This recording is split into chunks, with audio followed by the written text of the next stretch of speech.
திருக்குறளில் இசை. திருக்குறளில் உள்ள இசை குறிப்புகள் மற்றும் இசை கருவிகள் பற்றிய சிந்தனையை காண இருக்கின்றோம். குழலினிது யாழினிது என்ப,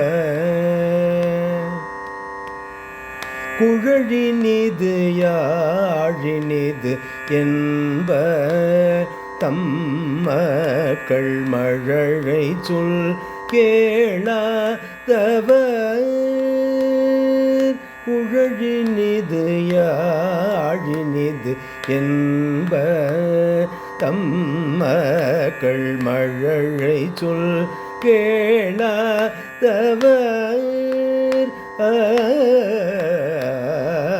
குழலினிது யாழினிது என்ப. இந்த திருக்குறளில் காற்றிசை கருவியாக விளங்கக்கூடிய குழலையும் நரம்பு கருவியாக சொல்லப்படுகின்ற யாழையும் மழலை சொல்லுடைய இனிமையோடு உவமைப்படுத்தி திருக்குறளை பாடியிருக்கின்றார் திருவள்ளுவர்.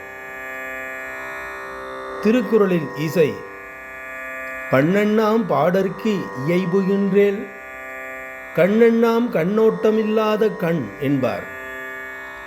பண் என்பதற்கு ஒழுங்குபடுத்தப்பட்ட இசை என்ற ஒரு பொருள் உண்டு.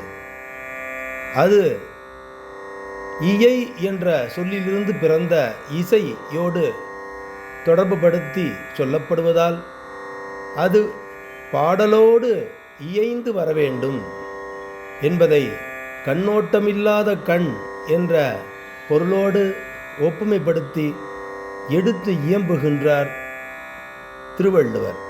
பண்ணெண்ணாம் பாடற்கு இயைபு இன்றேல், கண்ணெண்ணாம் கண்ணோட்டமில்லாத கண். திருக்குறளில் இசை தொடரும்.